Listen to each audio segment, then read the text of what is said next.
Welcome. I want to welcome you to episode number 178 of the On Social Media Show, the podcast for you marketing, advertising, public relations, and communications professionals. We're recording live on YouTube on Friday, March 10, 2017.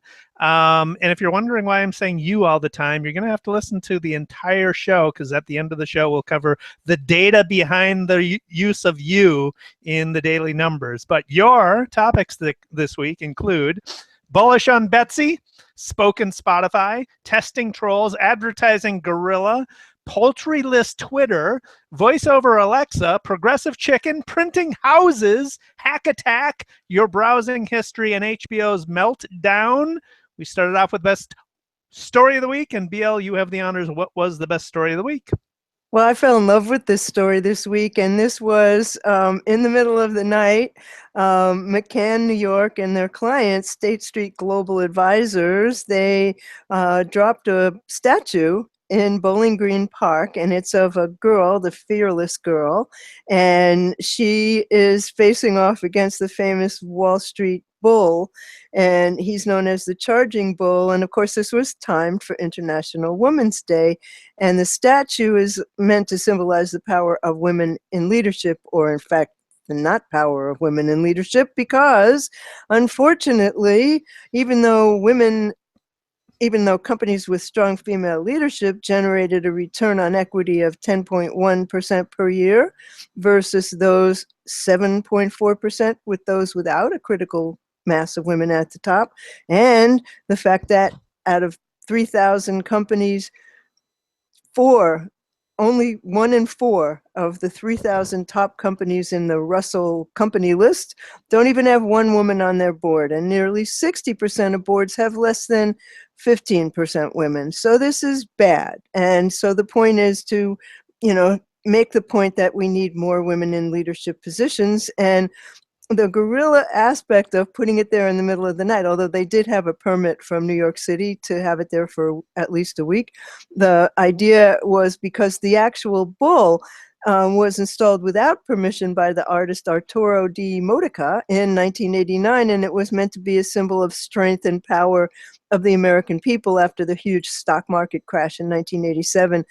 But we're funny in New York, so residents fell in love with it, and the city allowed it to stay there.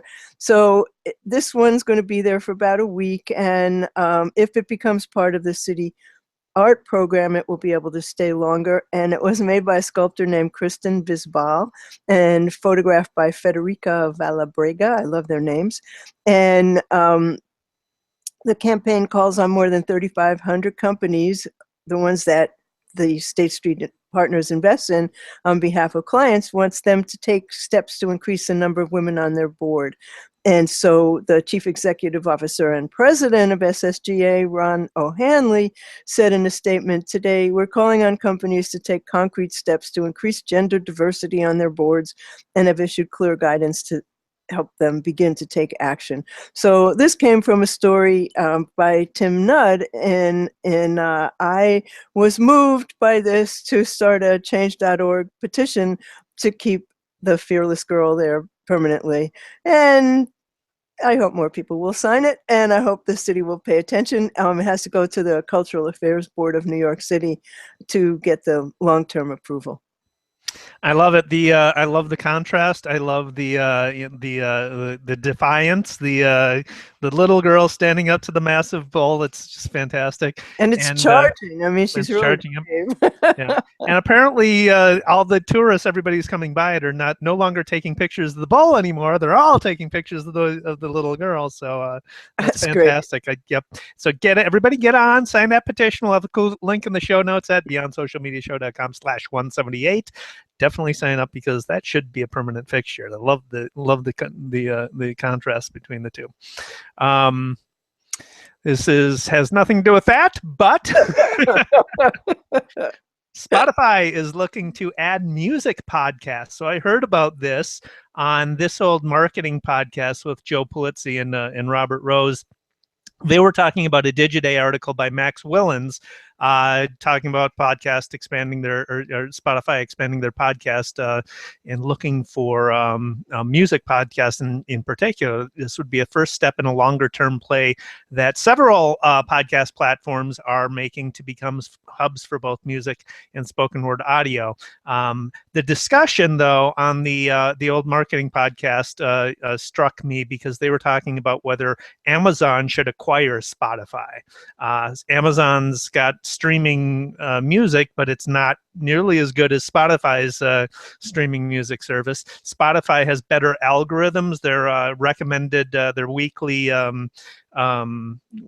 playlist is widely praised for its sophisticated algorithm. And if they've got that sophisticated algorithm, they likely have the analytics behind it as well, which is something that we podcasters don't get a lot of, right? We have Libsyn. Sure. Libsyn hosts our audio, and we get numbers of downloads and devices people are using and geography data, but that's pretty much it. iTunes doesn't give you any data on your podcast that you have hosted on iTunes. What they didn't mention, however, is Google. Google's a logical company to provide podcast analytics. They've got Google Analytics. They know analytics. They have the Google Play Store, which now they're allowing. We're in the Google Play Store for our podcast, so they're allowing podcasts there. And then the other one is Amazon, obviously, because Amazon's got very sophisticated analytics from all their years of e-commerce.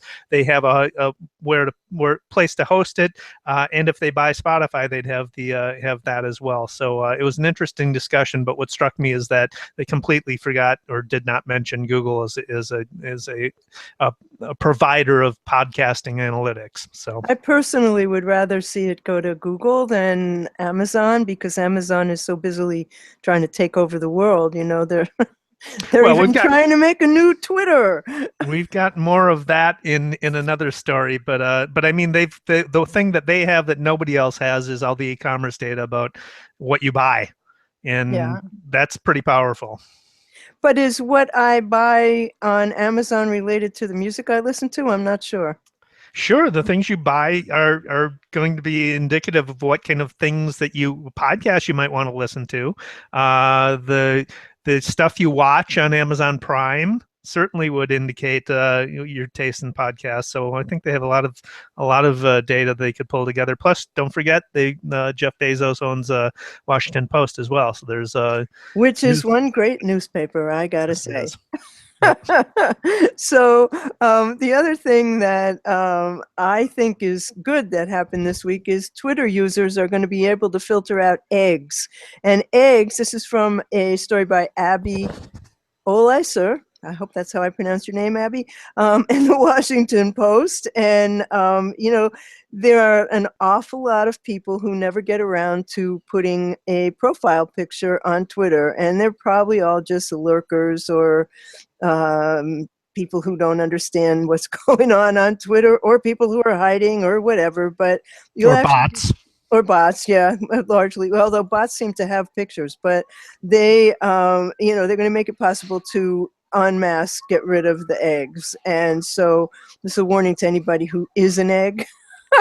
Stop being an egg. Don't be an egg. Don't be an egg. The other thing is people who want to harass other people online. Hide. Quickly open up an account and don't bother optimizing it. Don't put a photo up. It's an egg. And so that's a way of Twitter dealing with that. The better way Twitter could deal with that is just make everybody verified, go through the verification process, own your identity. I agree. I mean, I think it wouldn't be a bad idea to make people use their real name on Twitter. Absolutely. I really do, but it's not likely to happen. Right. So speaking of the 800-pound gorilla that is Amazon that wants to eat the world, here's another reason why you should think that. This is from a Mashable article by Patrick Culp. So he was talking to interviewing ad agency executives. So while traditional ad agencies are battling Google and Facebook, there is this 800-pound gorilla looming just over the horizon, named Amazon. He quotes WPP CEO Martin Sorrell saying that Amazon is the company that keeps him up at night in terms of advertising competition. Amazon's penetration is of most areas is frightening, if not terrifying, to some. He quotes Sorrell as saying, Amazon's ads currently comprise less than 2% of the digital market, but in their most recent earnings released last month, ad revenue grew the most of any part of the company for the quarter, a 60% jump from the same period in 2016. eMarketer projects that Amazon will generate more than $1 billion in U.S. ad revenue this year. While Facebook and Google are successful because they've been able to log information, behavioral information of what you do online for many, many years and steer their ads accordingly. Google, it's search queries, and Facebook, it's all the demographic and psychographic and behavioral data they collect on their users. Amazon, as we mentioned in the previous piece, is they've got the e-commerce data. They know what you bought. They've got also millions of customer searches, both within Amazon and online through their Alexa service. And they've even got the music and video streams of what people watch and listen to. So shoppers might browse for products on Google, but they leave Google to buy them, right? Same thing with Facebook. They might find about products on Facebook, but they're going to leave Facebook to buy things, and often they're going to Amazon to do that. So almost always. yeah. So the article made me think I'm going to really have to start experimenting with Amazon advertising to learn how their systems work. I haven't really done any of that. I guess we have a whole nother thing we have to learn. Of course, there's always a whole nother thing. This is about a pet peeve of mine. This happened particularly with my articles in Ad Age, because Ad Age articles tend to get a lot of comments. But online, what a lot of people do is they comment without reading the article. They basically comment on the comments, I think. I mean, that's the only thing I could figure out, because a lot of the times the people would say, why didn't you mention this and that when this and that was what the article was about? Or, go on and longer than my article, tell me like what they thought, which was what I said, and this makes me crazy. And there was no editing of that. And they finally got it down to 500 characters, but there was a time when they could go on more than my 700 words. So now this was an experiment, but I think it's a noble one. And so it's a NRK Beta. It's the tech vertical of a Norwegian broadcaster named NRK. And they make commenters answer 3 multiple choice questions about the article before they comment. And the only goal is to make sure you actually read the article. And if you didn't read the article, you can't comment. And, will that catch on? Who knows? I mean, I just thought, like, what a great idea. Because really, I don't want to see rants by people who haven't even read the article. I don't mind if you did read it, but, if you didn't, like, go away. So yeah, you beat me to the punch on this one. I was going to include this story in the show notes as well, because I completely agree. It's a great idea. Whether it'll work or not, again, remains to be seen. Apparently, though, they've built a WordPress plugin for people to use it on their WordPress blogs. I searched for it, but I couldn't find it. But I think it's a brilliant idea, especially so. You commented on how people comment without even knowing what the story is about, basically. But when you get into politics, I mean, read any newspaper, it's ridiculous, just trolling and smash and trash talking, blah blah blah. This, I think, would introduce a level of civility that has long been lacking in those that is exactly what I liked about it, because people go on these rants, and then a lot of times they're angry rants, and they have no clue what the article was about. Go somewhere else and rant. Go on the beach and rant if you really have to do that. Even having them pass a quiz on what the article was about would either they wouldn't bother with it, and they wouldn't they wouldn't write that angry rant, right? Because it's this is too much of a bother. Yeah. Or it would take them down 1,000, right? You have to pass a quiz before you can get dissipates the anger. So that's a Yeah, good idea. I love that idea. Yeah. So I'm out of good news. All right, I think I got plenty more. On the Amazon theme, it's all Amazon all the time this week. This is from a Recode article by Jason Del Rev. Amazon it may release an Alexa device where you can make phone calls from. So earlier this month, the Wall Street Journal reported that Amazon and Google both were looking to bring voice calling features to their smart speakers, the Echo and Home, later this year. But Recode is reporting that Amazon is going to go ahead with that plan. It remains unclear whether people will sync their phone to their phone number to their contacts with their device, or they'll get a new device-specific phone number. But apparently, Amazon plans to unveil one or more new Alexa-powered devices this year that will allow people to initiate phone calls by voice. It'll also allow people to talk with others at the opposite end of an Alexa device. So kind of cool, bringing back the landline phone that I kind of don't use anymore. But really, well, I love the ads for Alexa.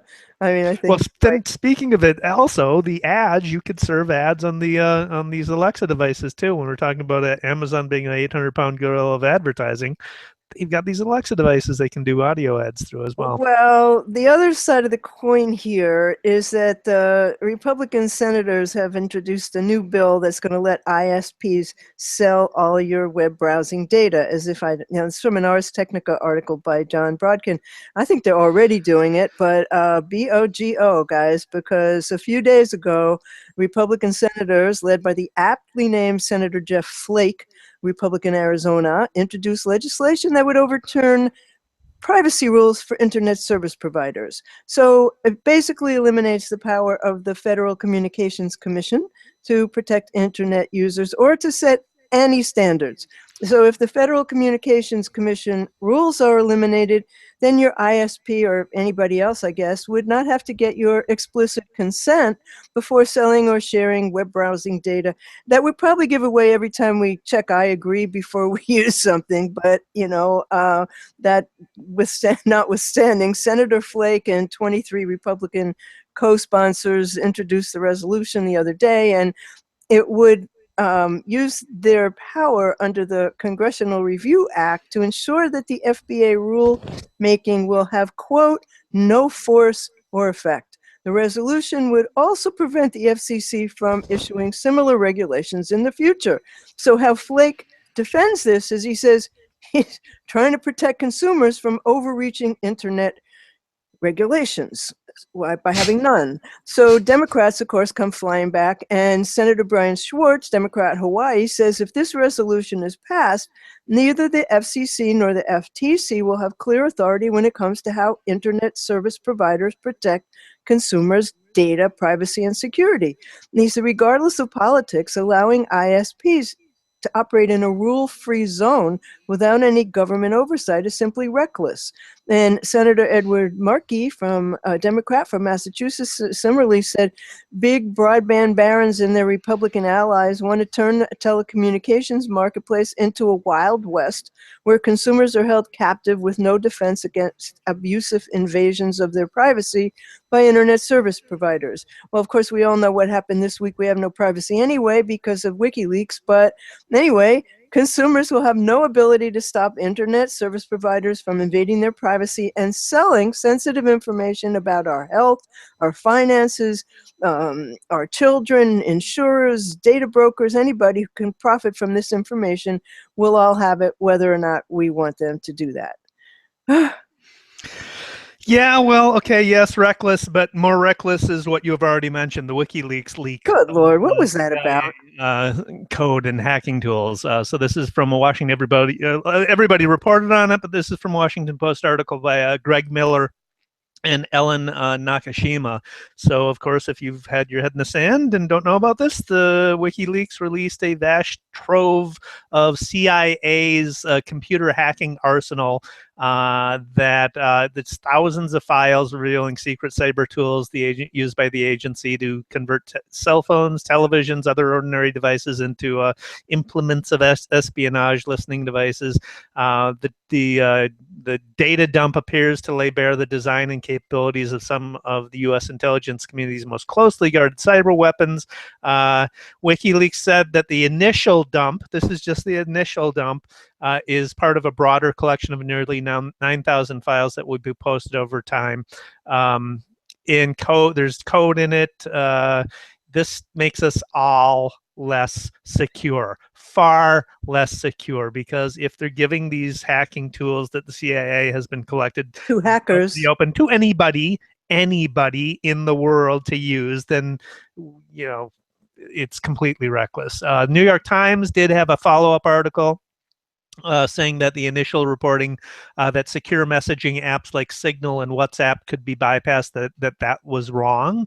Apple has said that the vulnerabilities listed in the data dump have been patched in their systems. I got mixed. I've had mixed feelings about WikiLeaks for a while, but until it became clear that they're basically tools of the Russians. I mean, when was the last time that WikiLeaks leaked anything from the GRU or the former KGB or anything that, I mean, this is all playing into what is of interest to Putin and benefits him.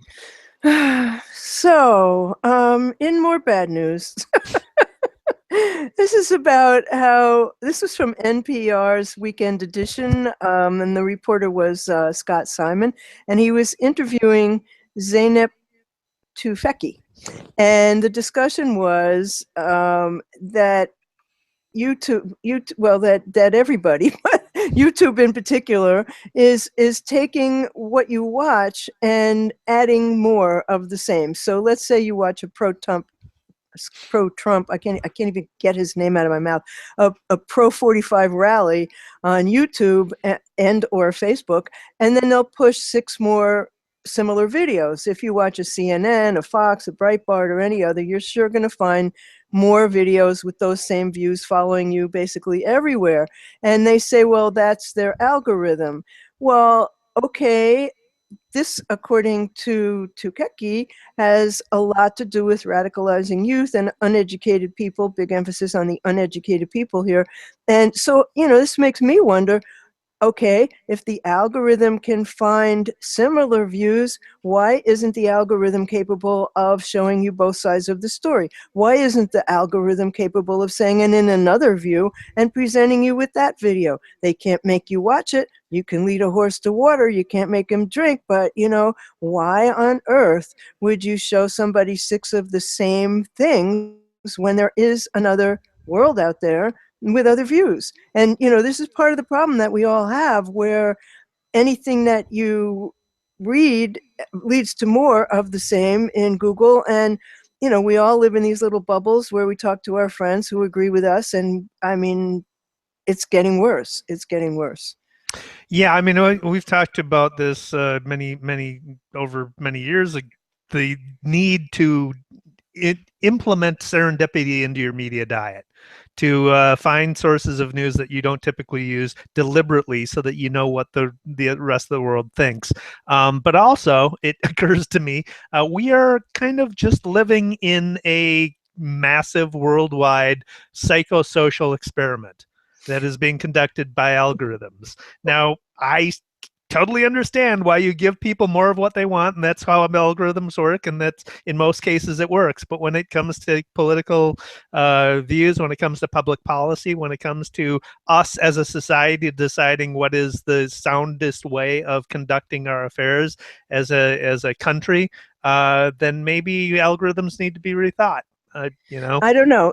There's several sides to this conversation, because who's going to decide what the opposite view is and who's going to decide what the credible source of that opposite view is. But, there's so much need for education, which I would believe needs to start in elementary school for understanding how to vet information, because people clearly don't know that, and they don't care. They don't care. People need to learn to care about it. And, it's getting worse out there, guys. I mean, people don't care if they don't know. Well, if they know, they care. I mean, there's that. I think you've got it on the market. You need to learn media criticism, media literacy very early these days. Yeah, I think it should start in grade 1, maybe kindergarten. I mean, because kids, you remember the game of telephone in kindergarten, right? And where we learned that when you whisper something to the first person, by the time it gets to the other side of the room, the story's completely changed. That's a lot of what happens when people talk about what they read, what they saw. It's all getting really scary, and even more scary is that guy in the White House. What he's just done is he's canceled his press events. I guess he's hiding so that reporters can't come in the room to ask him questions. So apropos your recent experience where you tried to go to a town meeting and the representative didn't show up, President 45 canceled all these things, opting not to let reporters into the room, and they basically allow him to avoid the questions, including the WikiLeaks CIA dump and his accusation made without any evidence whatsoever that former President Obama, I guess posing as a Con Ed man, slipped into his room and wiretapped him in Trump Tower. And so the White House Deputy Press Secretary, Stephanie Grissom, who I don't know if you've seen her, but she's almost as scary as Kellyanne Conway, she said the cancellations were game time decisions made by her, as if she's making decisions. And she said, I determined the rooms were too full to accommodate press and equipment. That's what she said to CNN. I'm sure many of your colleagues could attest to this spray and how, this morning's spray and how packed the room was. Well, then move to a bigger room. Yeah, it's a fire code issue, right? Yeah. So we talked up at the outset about the upside of the International Women's Day with the glorious statue of the little girl facing off the Wall Street Bull. Here's the downside.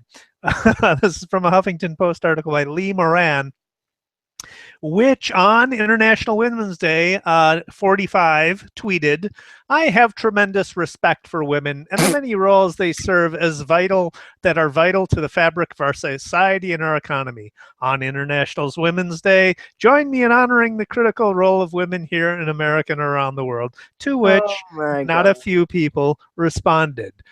Some of which I will just include 3 in the show notes so you can see the tweets. But one was a GIF of Anna Kendricks looking with a "what the hell" expression on her face.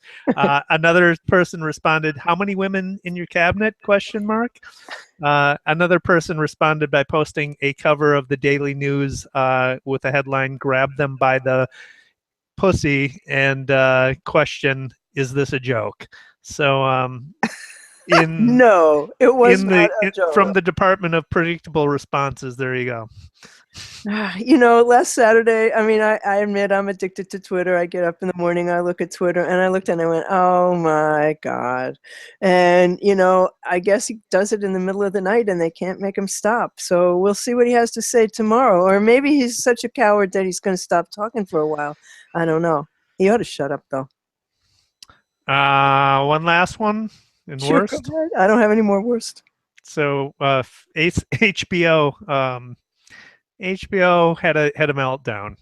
This is from an Adweek article by Jason Lynch. The Game of Thrones next season 7, I believe, is coming out soon enough, and HBO took to Facebook Live to reveal when exactly Game of Thrones would be premiering. They had a live video stream that featured a premiere date that was encased in a block of ice. And wait, why is that a mystery? I know that because nobody knows when it's going to premiere, so you want to know. So it's a reveal date. BL, you don't watch Game of Thrones, but I don't. the ice is significant. The block of ice is significant because their winter is coming is a theme of the show, and so the block of ice was viewers were instructed to type fire into the comments, which would fuel a torch that To would melt melt the the ice? ice. Yes, That's that would eventually reveal the premiere date of when the episode #1 of season 7 would air. The only problem is it took 69 minutes to reveal the date. So apparently they didn't test how long it would take to melt the block of ice, but 162,000 viewers watched to the bitter end to get the review date or the premiere date. And the premiere date is, so you don't have to watch the video, July 16th. Thank you. Maybe I'll catch up. Yeah, that pales really in comparison to the BuzzFeed watermelon. How many million people watched that when they were exploding the watermelon? But it didn't take 69 minutes, I don't think, did I it? don't know. It took quite a long time. The other thing that's really funny this week, I mean, we talked about last week how the giraffe, April, who still apparently hasn't had her calf, was suddenly banned by YouTube for exhibiting nudity and sexual content. So apparently this woman who's 9 months pregnant, who I don't think has had her baby yet either, dressed up like a giraffe and made a webcam of herself walking around acting like a giraffe. And see who would go into labor first. And millions of people watched it. Wow. Including me. There you go. I wouldn't have known that. Well, I was watching April. I wanted to see if she'd have the 150-pound baby that's going to be 6 feet tall. I mean, this is a birth to watch. It's not a hobby of mine, watching births.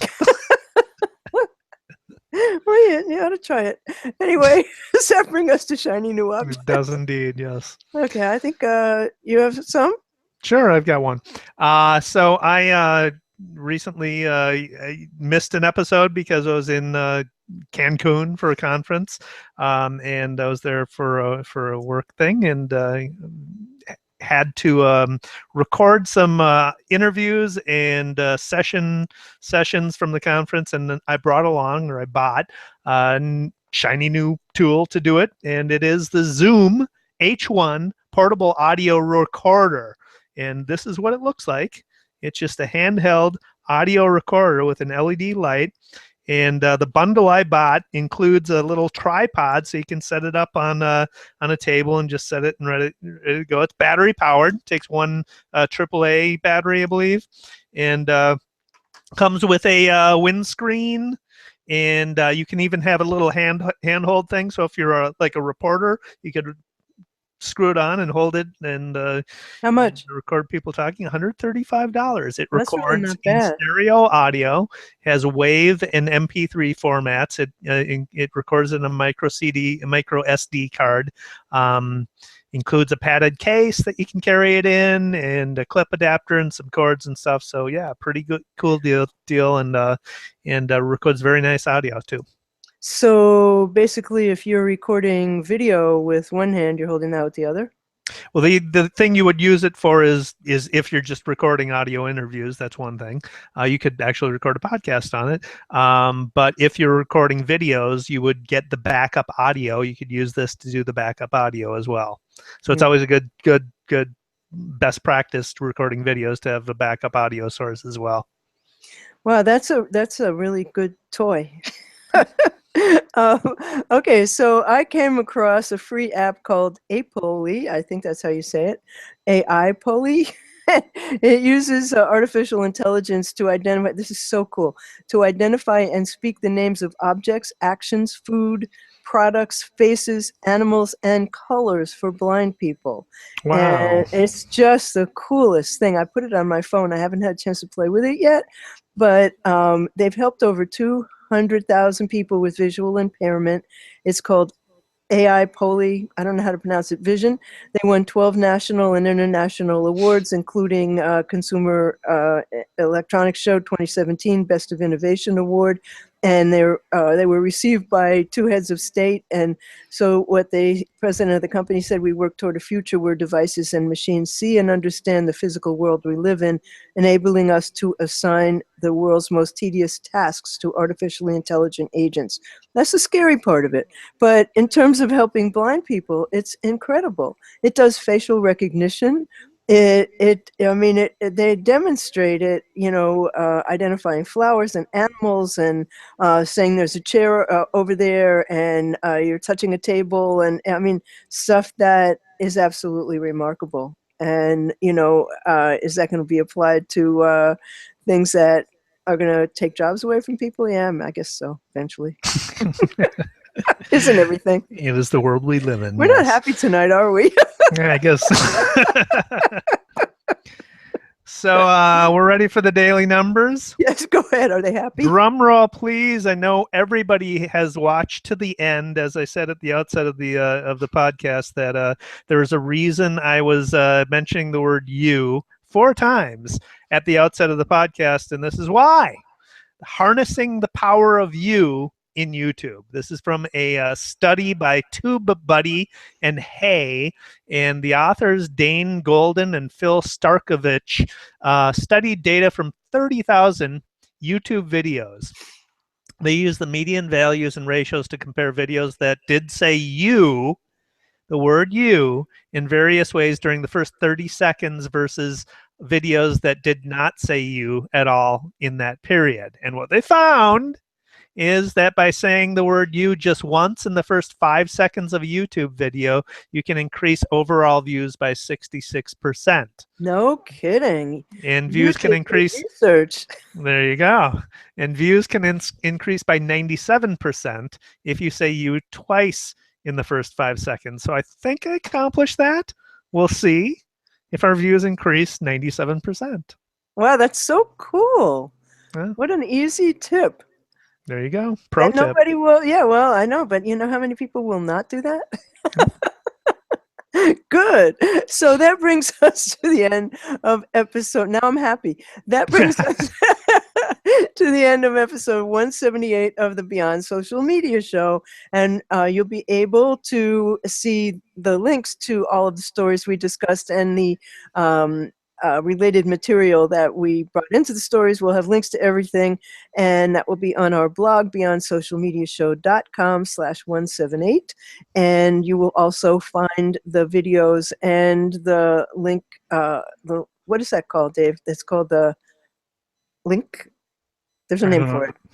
Okay, but you'll find the links to, show notes. You'll find those. Okay, there we go. You'll find the show notes to all 178 of our videos on our blog, and you can watch the original. You can also listen to our podcast at your leisure. You can hear it on iTunes, Stitcher, iHeartRadio, Google Play. We'll have links to all of those on the blog. And my charming co-host is David Erickson. And on Twitter, he is at D Erickson. And he's also at The Daily Numbers. And aren't you also at eStrategy? E_strategy, yeah. Okay. And he blogs at eStrategyblog.com and trends eStrategyblog.com. And wait, there's another. CreativePR.com/blog. Which is wonderful. No, it really is. It's just a terrific blog. And on YouTube, he is eStrategy, YouTube/eStrategy. I am BL Ochman, and on Twitter, you'll find me as @What'sNext. I blog at what'snextblog.com. On YouTube, my channel is What's Next Blog. On Google+, I'm +BL Ochman. And by next week, I'm going to tell you somewhere else I'm going to be online, I hope. So I think I got that all straightened out. And we'll be back next week on Thursday at 8 p.m. Eastern, 7 p.m. Central. And we hope you'll all be there. And we thank you for watching. Thanks for watching.